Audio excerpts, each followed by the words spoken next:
네, 반갑습니다. 시청자 여러분, 매주 금요일 오후 2시 유재일 대표님과 함께 특별 방송을 진행하고 있습니다. 오늘도 스튜디오에 나와 주셨습니다. 대표님 반갑습니다. 네, 안녕하세요. 대표님, 매주 금요일 오후 2시마다 이렇게 방송을 진행을 하고 있는데요. 네. 제가 댓글들이라든지 이런 거 한번 다시 검토를 해보면 네. 대표님 이러한 전략 전술을 좀 짜주세요, 이런 요청들이 많이 계시더라고요. 네. 그러니까 지금 사실 우리가 많은 분들이 광장에 나와 있고, 그리고 토요일에 한번 모이자 그랬을 때 진짜 엄청난 인파가 모이는데 네. 그 엄청난 인파를 또 전략적으로, 네. 전술적으로 네. 어떻게 활용할 수 있는가, 네. 이런 부분들이 조금 약한 게 좀 있거든요. 네. 이런 부분들에 대한 네. 이제 많은 요청들이 있으신 것 같아요. 일단은 예. 저 성공 사례를 소개시켜 드리려고요. 예, 오늘 요거 중요할 것 같습니다. 네. 예. 그래서 이제 그 프랑스에서 극우 소리를 듣던 그 프랑스 그 극우정 이렇게 지금 국민연합이 예. 지금 요번 선거에서 1위를 했습니다. 그러니까 1.2%에서 예. 25, 31 이렇게까지 올라온 거예요. 와. 1.2%에서. 대표님, 그러면 1.5%에서 네. 25%막 31%까지 올라오는데 네. 어느 정도 걸렸나요, 그게? 이게 20년 넘게 걸렸죠. 20년 넘게 걸렸는데 예. 한번 올라가려고 하니까 그러니까 계속 답보를 탄력이 하다가 받으니까. 예. 네, 실제로 확 올라간 거는 최근 10년이죠. 이야, 그 사이에 빌드업을 차근차근 잘 밟아온 시간들이 있겠네요. 그렇죠. 뭐, 예. 네, 이념현 정당에서 예. 그러니까 일상 활동을 시작을 한 거예요. 음. 그러니까 지금 제가 자유통일당 보면서도 이제 제일 안타까운 게 네. 일상 활동이 지금 이렇게 집회하고 이러는 게 있잖아요. 정치 활동으로서의 일상 활동을 어떻게 해야 되느냐. 이제 그게 이제 국민연합이 주는 시사점이 되게 많죠. 그러니까 자유통일당이 이념은 확실한데 네. 이걸 국민들 사이사이로 들어가서 네. 일상화로 어떻게 자유통일당이 이런 일을 하고 있는지를 알리는 것, 네. 요게 조금 약하다는 말씀이신 그렇죠. 것 같아요. 그렇죠. 그러니까 저기도 국민연합도 되게 재밌는 게 저희가 극우 소리 듣거든요. 네. 저 올려주세요. 예. 그런데 이게 과연 사람들이 극우라고 하면 되게 폭력적이고 뭐 그러니까요. 이런 걸 생각하잖아요. 비이성 집단 뭐 이렇게 네, 생각하잖아요. 그런데요. 예. 근데 저기가 좌파들이 와서 저 사람들한테 욕을 해도 네. 씩 웃어요. 초월을 했네요. 네, 그러니까 예. 저 사람들이 뭐 어디냐면 우리는 프랑스를 사랑하는 사람들이다. 음. 그래서 너희들한테도 관용을 베푼다. 저희가 비슷한 마음이 있네요. 네. 우리는 대한민국을 사랑하는 사람들이 네. 모였는데.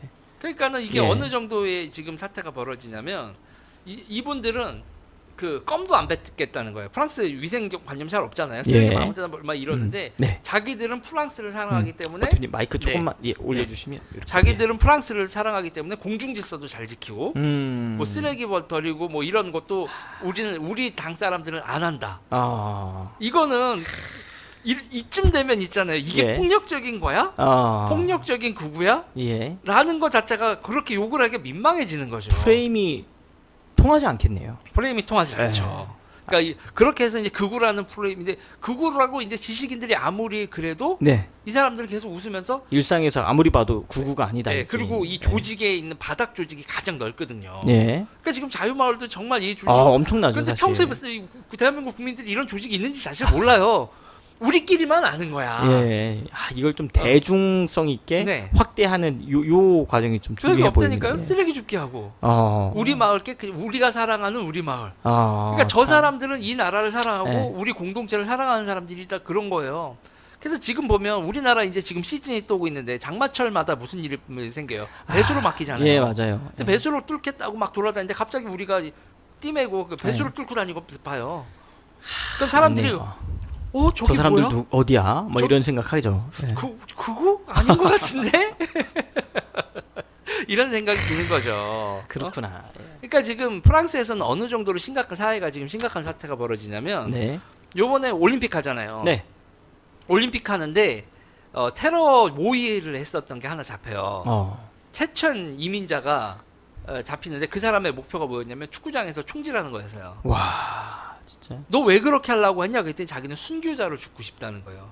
자기의 꿈은 순교자로 죽는 것. 이슬람인가요? 네. 체첸 공화국. 그러니까 아니 체첸은 러시아에서 그렇게 탄압받고 당신을 받아준 게 프랑스인데 예. 왜 프랑스한테 해코지하냐? 저쪽 가서 해야지. 그 사람들이 상상이 어렵잖아요. 그러니까 예, 예. 올림픽에는 사람들이 다 모이는 거잖아요. 전 세계 사람들이. 축구 경기 그 중에서도. 예. 아휴. 거기서 총을 불특정 다수한테 난사하려고 했었던 거예요. 그러고 자기는 소원을 이룬다는 거예요. 참. 순교자로 죽는다. 네. 야, 잘못된 이 사상과 이념 종교에 빠지면 무섭습니다, 진짜. 그래서 이걸 잡았죠. 예. 잡았는데 프랑스 내무장관이 이게 최근에 2017년부터 최근까지 있었던 50번의 시도 중에 하나라는 거예요. 잡은 게. 와.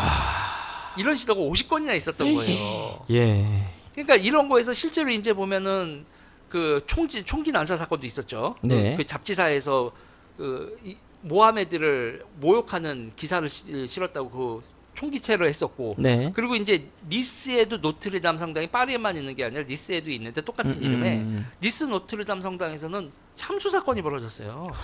참. 이슬람을 모욕했다고. 예. 아, 무섭습니다. 네, 그러니까 프랑스 사람들이 어떻게 생각하는 거예요?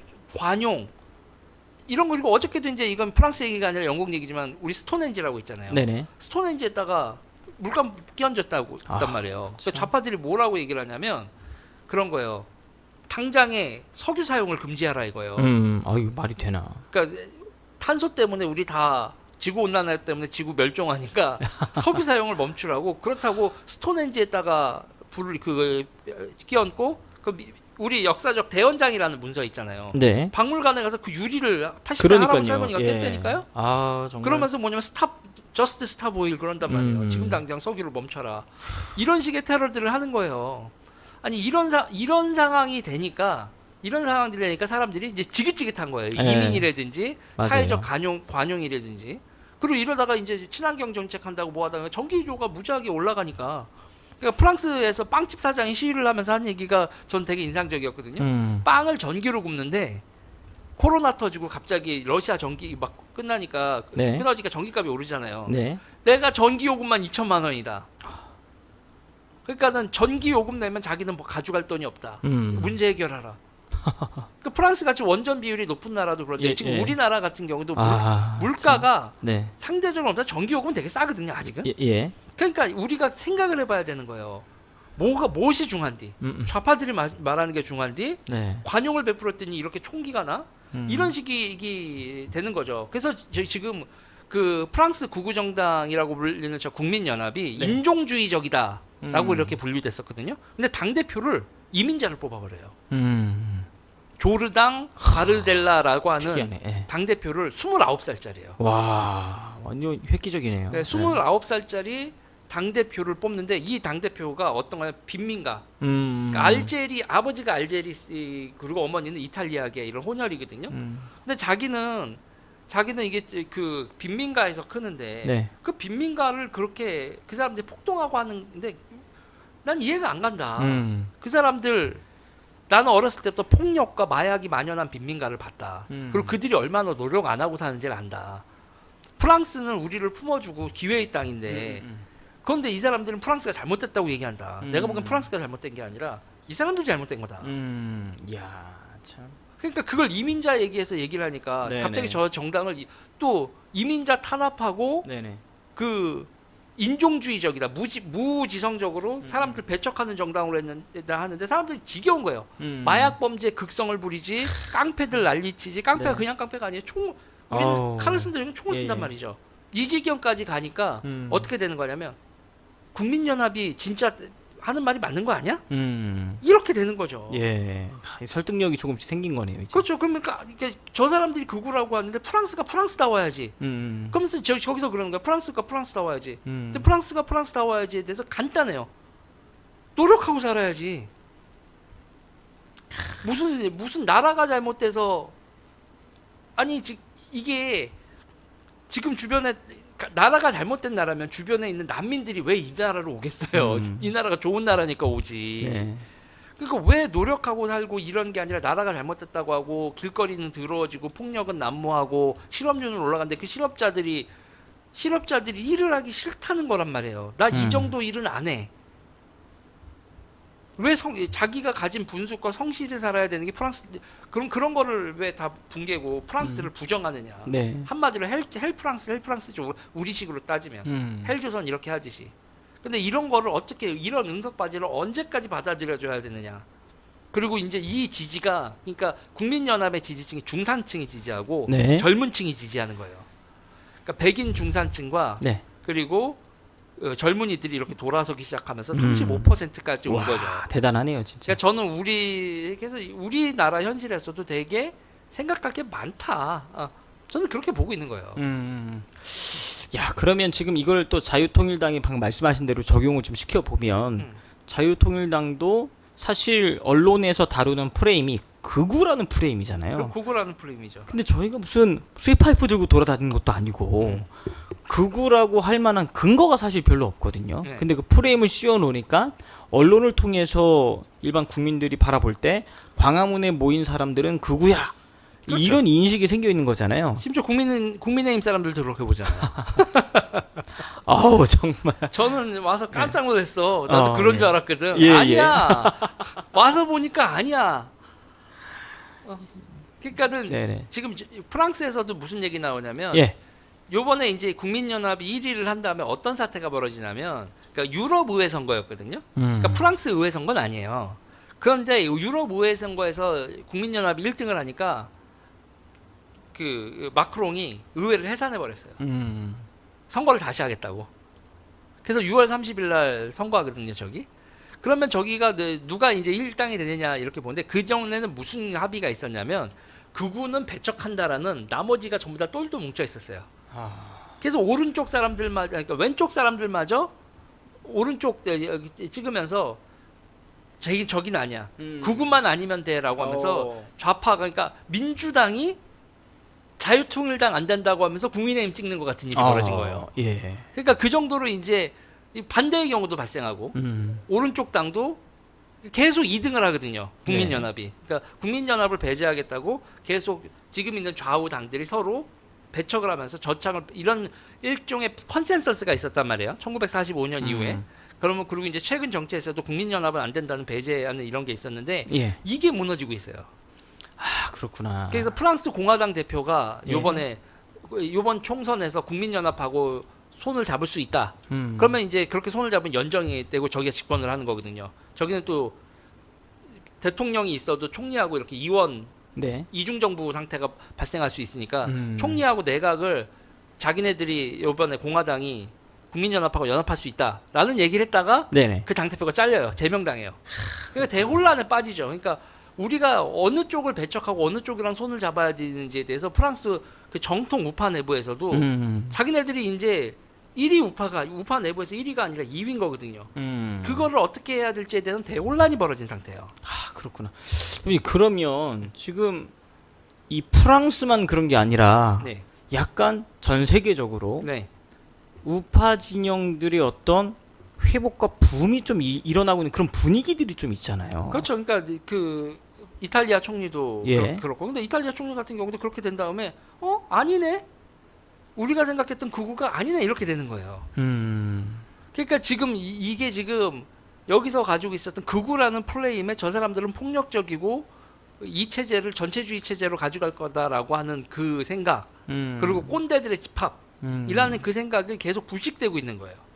그러니까 기존에 있던 기성 전당보다 저희가 더 열려 있다라는 이미지를 갖추기 시작해요. 맨 처음엔 되게 이제 닫혀 있는 정당의 느낌이었었거든요. 자기들끼리만 똘똘 뭉쳐 있고 지지율도 5%도 안 나오고. 예. 근데 그 어느 순간 벽이 깨지고 세대 교체도 벌어지고 그다음에 이제 그 열려 있다라는 이미지를 갖춰 나가고 시작하면서 약진을 하는 거죠.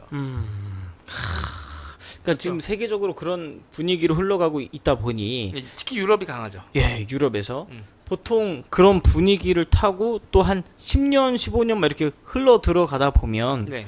또 아시아권에서도 그런 기류가 막 흐르잖아요. 문화처럼. 네. 근데 대한민국에서도 그러지 말라는 법이 없다라는 생각이 좀 들거든요. 일단은 예. 기본적으로 다른 데보다는 저는 이렇게 뭐냐면 다른 데는 그런 서구적인 예. 그런 거에 대한 수용성이 없어요. 다른 나라들은. 근데 예. 우리나라는 수용성이 높거든요. 그래서 우리나라에서는 기회가 올 수 있다. 기회가 올 수 있죠. 기회가 올 수 있다고 봐요. 그리고 이제 네네. 좌파들이 해도 너무하고 그러니까 그러니까요. 예. 두 가지 측면이 있어요. 좌파들이 해도 너무하고 네. 그다음에 우파들이 우파 정당이 무능력해도 너무 무능력한 거죠. 그러니까 사람들이 왼쪽에서 대안을 찾는 게 아니라 네.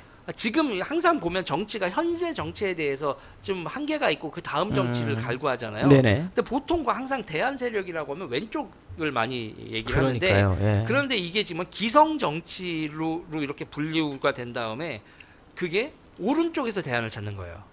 그러니까 기성 정치권이 이렇게 있었는데 스테디안가 있었는데 그거에 대한 대안으로 그러니까 1990년대부터 확 떠가지고 집권 세력까지 된 게 녹색당이란 말이에요. 그러니까 녹색당은 왼쪽 기존에 있었던 3인당보다 더 왼쪽에 돼 있는 녹색 이런 걸 중심으로 환경을 중심으로 한 당인데 그 정당들이 성장해서 집권 세력까지 되고 이미 3인당보다도 더 커지는 상황이란 말이에요.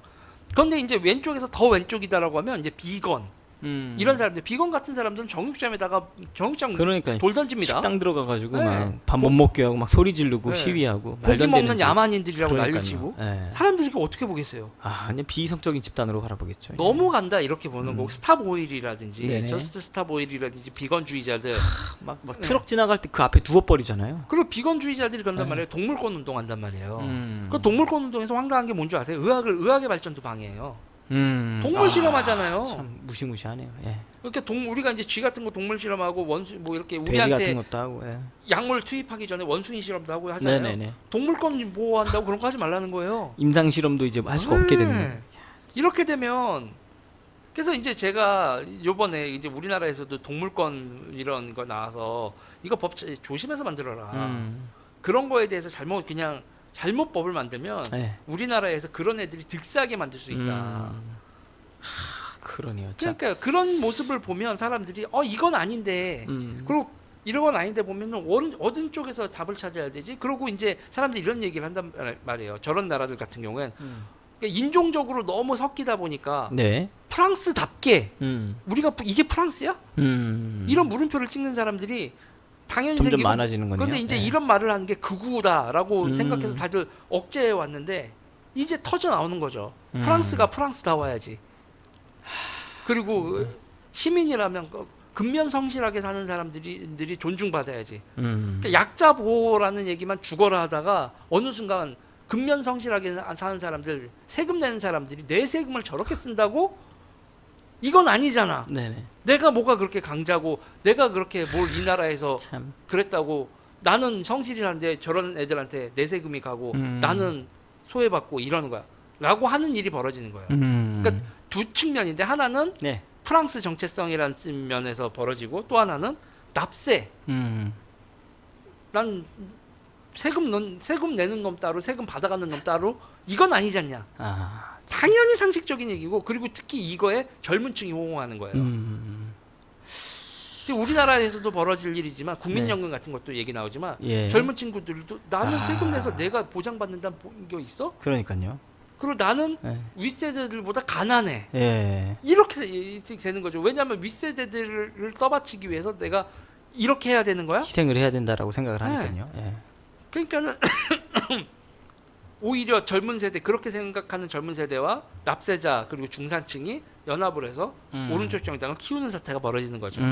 그리고 극우라는 거 이렇게 분류가 되는데 결국 1등까지 해버리는 거예요. 와, 그렇구나. 대표님, 이거는 지금도 사실 보면 선거 끝나고 나서 연령별 투표율 같은 걸 보게 되면 사실상 지금 우파에다가 표를 던지는 세대가 60대 이상 세대가 대부분이잖아요. 네.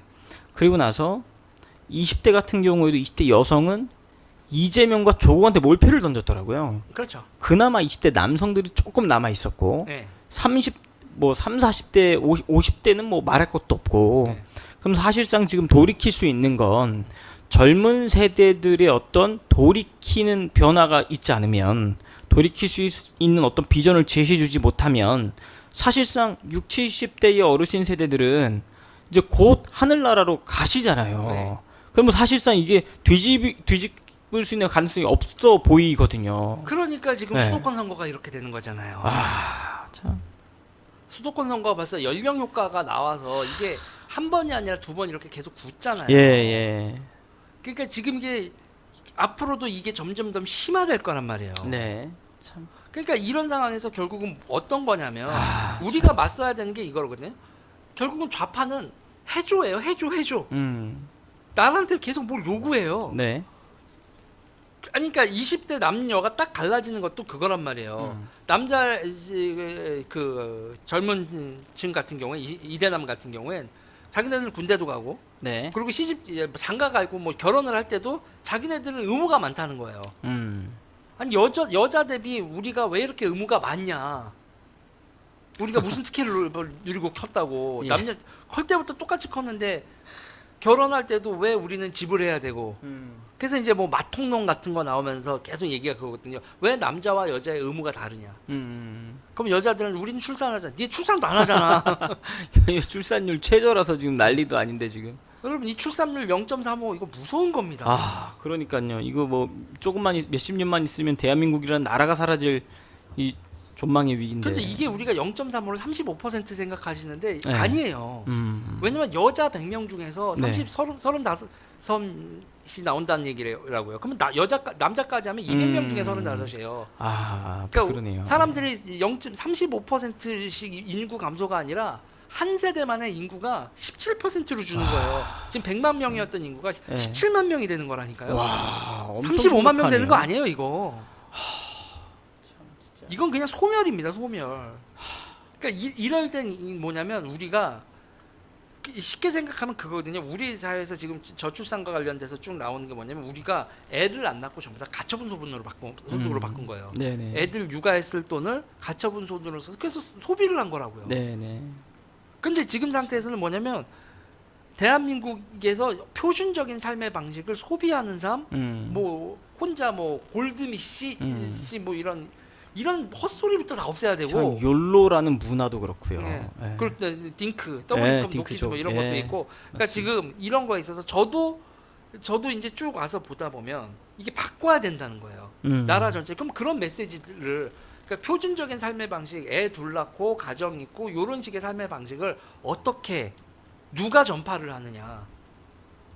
국민의힘이 하겠어요? 민주당이 하겠냐고요. 국민들 보고 이제는 애 둘 낳고 가정 중심의 삶을 그 삶의 모델로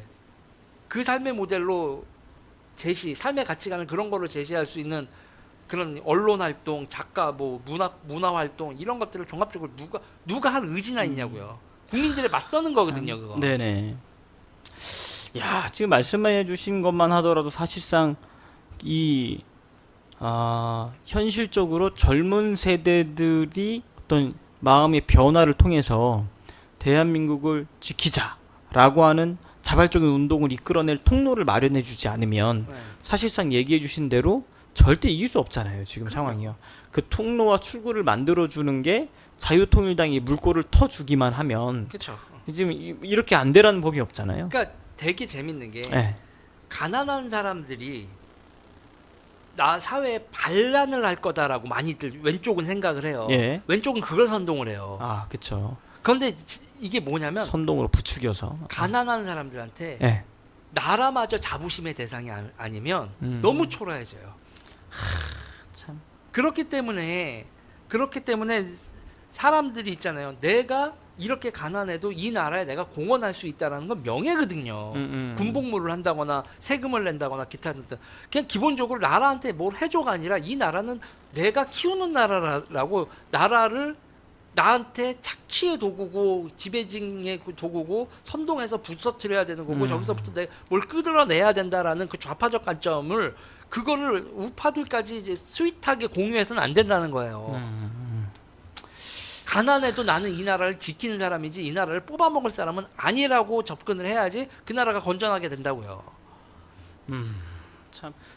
그 대표님 그러면 지금 그것도 사실 타이밍이 중요하잖아요. 네. 그냥 가만히 있다가 언제 해도 돼 이런 게 아니라 네. 그걸 할 수 있는 또 때가 있는데 네. 그리고 기한이라는 것도 좀 있잖아요. 네. 이거 어떻게 보세요? 그게? 지금 같은 경우에는 좀 우리나라 발등이 불 떨어졌어요. 근데 세수가 안 들어오기 시작하거든요. 세수가 빵꾸가 빵빵 나면 그러면 국채를 발행을 하면 예. 그 미래 세대한테 돈 떠넘기는 거라고 말해요. 빚 갚아야 되는 세대가 그 진짜 전락해버리는 무책임한 거죠. 그러니까 지금 요번에 윤석열 대통령이 대통령 됐던 그 선거에서도 세대포 이론이 돼 있었잖아요. 네네. 그 세대포 이론에서 이대남이 나올 수 있었던 것도 뭐냐면 결국 책임이에요.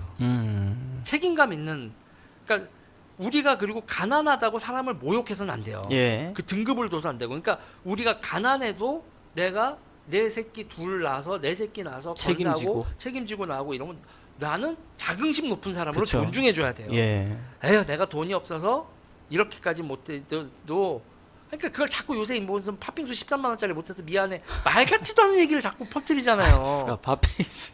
시그니엘 팥빙수 13만 원 못 사줬다고 왜 미안하냐고. 그리고 어버이날 그 밥을 50만 원, 아니 왜 강남에 한정식 집을 기준으로, 그러니까요. 예. 아니 그냥 어버이날 와가지고 그냥 집에서 삼겹살 밥 한 끼 먹어도 먹으면 되는 거죠. 되지. 예. 같이 함께하는 시간이 중요한 거죠. 형편껏 하는 거죠. 예. 그럴 수 있는 사람은 그렇게 하고, 그럼요. 호텔 뭐 홀을 빌려서 할 사람은 그렇게 해야, 그래야 또 소비할 사람들 소비를 그렇지. 해야죠. 해야지 예. 나라가 사니까. 예. 그러니까 지금 우리나라에 사라진 게 뭐냐면 분수껏 산다. 그리고 각자 자리에서 열심히 산다. 그리고 그러고 있는 사람들을 존중한다. 그러니까 사람을 등급 먹여서 무시하는 이 생태부터 바꿔야 돼요. 그러니까 내 자식은 무시당하지 않아야 되니까 아파트, 그쵸. 그러니까 그 표준적인 삶이 신도시 아파트 그리고 명문대 이런 거로 맞춰지면 가랭이 찢어지듯이 사는 거죠. 이게. 그러면 애를 못 낳게 되는 그럼요. 거예요. 예, 그 사람만 맞습니다. 애를 낳을 수 있다라고 그렇게 머리하고 그렇게 갖추지 못한 상태에서 애를 낳는 건 죄라고 말 같지도 않은 얘기를 하는 거죠. 참 진짜 이 안타까운 현실인데 요때 이거 바로 잡지 못하면 사실 출산율도 그렇고 진짜 국가적 위기의 순간에서 해야 될 역할, 자유통일당이 해야 될 역할이 참 중요하다. 그 이유가 제가 뭐라고 좀 생각을 하냐면 우파 진영에서 이렇게 많은 인파가 모여서 한 목소리를 내는 그런 단체가 없잖아요, 지금요. 그리고 이제 이게 인간의 되게 그 한계가 뭐냐면 네. 인간이 직립보행을 해서 골반이 좁잖아요. 그래서 애를 미숙아루밖에 못 낳아요.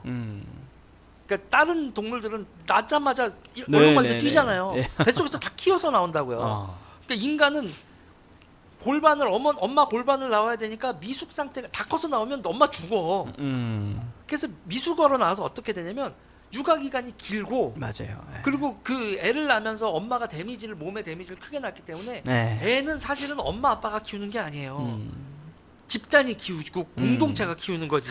예전에 보면 대가족 시대 때는 육아가 이렇게 힘들지 않았잖아요. 그렇죠. 그냥 아이 풀어놔도 대가족이다 보니까 집에서 알아서 막 다 길러주셨는데. 그러니까 저 같은 경우는 뭐야 자율마을도 그렇고 이 기독교 공동체라는 것도 네네. 그렇고 누가 애를 낳고 경조사가 생기고 삶에 힘들게 오고 있을 때 그랬을 때 공동체 운동을 할 수 있는 거에 있어서도 좌파들 공동체 어쩌고 저쩌고 해봐야 결국 나라 세금 떼먹는 그쵸. 개개인이 개인인데 여기는 당장에 사람이 사람을 살부빌 수 있는 그리고 이제 그렇게 인적 네트워크를 동원돼서 삶의 문제들을 해결할 수 있는 인프라를 기본적으로 다 갖추고 있다고요. 근데 문제는 이게 정치화돼 있질 못한 거예요. 그리고 우리가 이렇게 하는데 나라 세금, 우리가 이렇게 세금을 내니 우리가 이런 활동을 하고 이렇게 육아를 하는데 나라에서 어떤 시스템으로 보조를 해주고 그러면서 이제 우리가 여러 가지가 있을 거 아니에요. 그러니까 애들에 하는 이제 보육센터 같은 것도 있을 수 있고 그런 운영을 왜 전부 다 좌파들이 하게 만드냐고요. 나라선 쏙쏙 빼먹으면서 우리는 나라에서 우리가 낸 세금보다 더 많이 뽑아먹지 않은 한도 내에서 우리가 받아서 하는 거와 네네. 쟤네들은 지네가 낸 거 대비 나라가 적자를 나도 뽑아먹잖아요. 우린 적자 내면서까지 뽑아먹을 사람들은 아니란 말이에요.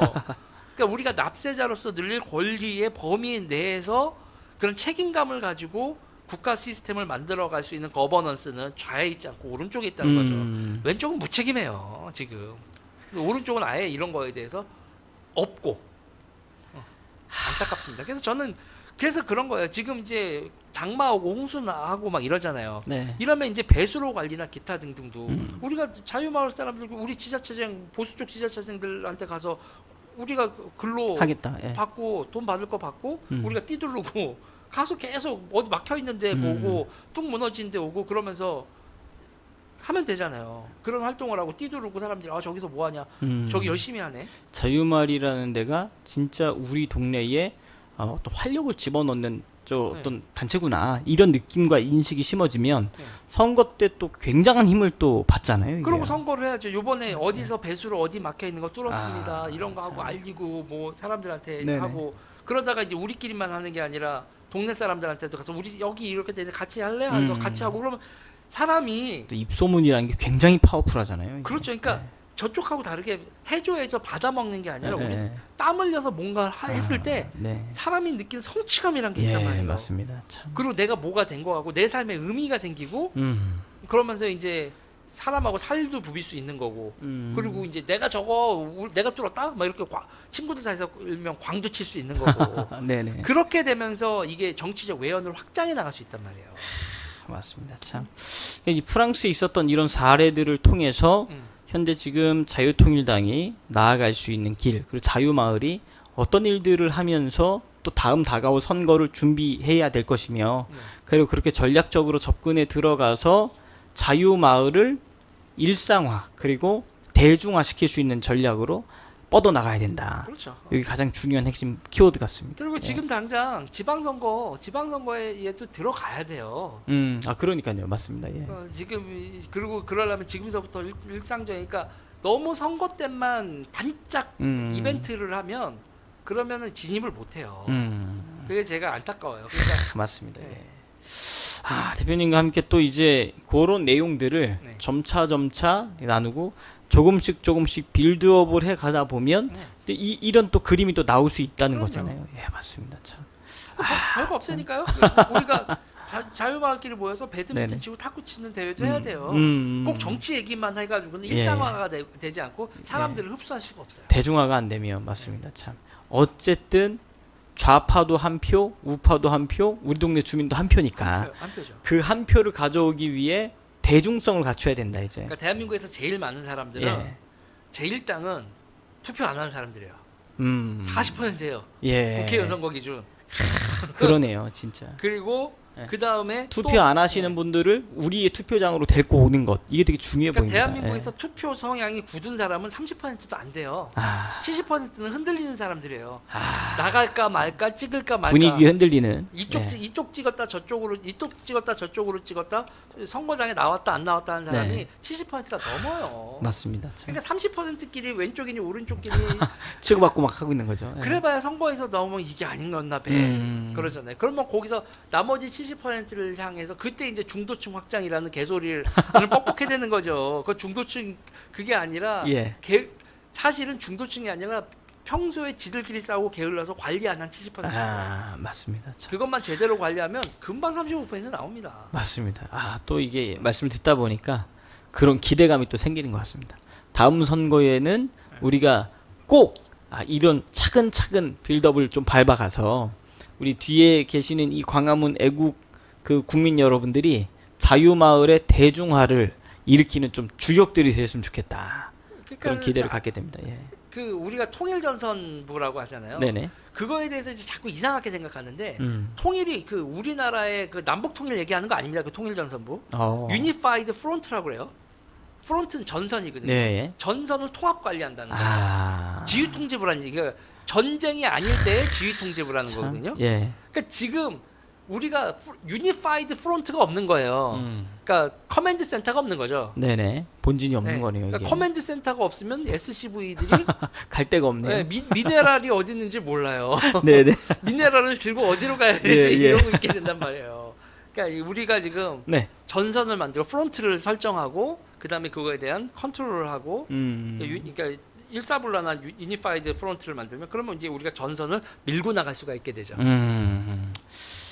여러분 오늘 유재일 대표님 모시고 앞으로 자유통일당이 어떻게 나가야 될 것인가에 대한 프랑스의 국민연합 극우정당이라고 불리던 이 정당이 대중 속으로 들어가서 대중화를 일으키고 1.5%의 지지율에서 30% 이상으로 제1당까지 치고 올라간 그런 사례가 우리의 좀 모델이 되어야 되지 않겠냐 이런 또 방향성을 제시해 주셨습니다.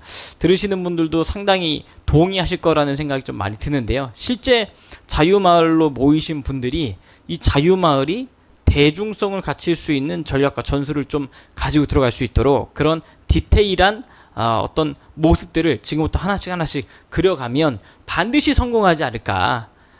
그렇게 기대를 또 해보게 됩니다. 대표님 마지막으로 시청자분들 한 말씀 부탁드립니다. 제가 그래서 여기 머털도사라고 그래요. 그러니까 머리털 세우면 다 배운 거거든요. 예. 근데 머리털 세우면 다 하는데 머리털까지 세웠는데 그 다음에 어떻게 해야 될지 모르는 거야.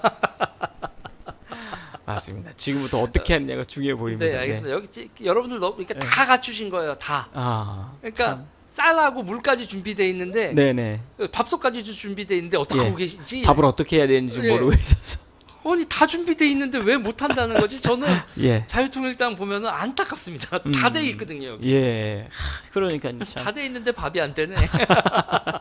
돌아오는 선거 여러분 네. 기대해도 좋으실 것 같습니다. 다음 주 또 금요일에 유젤 대표님 모시고 이와 관련된 방송 내용들 저희가 계속 진행할 테니까요. 여러분 주변에 그리고 자유마을 계시는 우리 회원분들에게 내용을 전파해 주셔서 우리 마을에서는 이런 거 하면 자유마을을 선전할 수 있겠다 하는 톡톡 튀는 아이디어를 마을에서부터 일상화시키면 어떨까 그런 생각을 해보게 됩니다. 그럼 또 다음 주 이 시간에 유젤 대표님 모시고 여러분 찾아뵙도록 하겠습니다. 대표님 시간 내주셔서 감사합니다. 네, 감사합니다.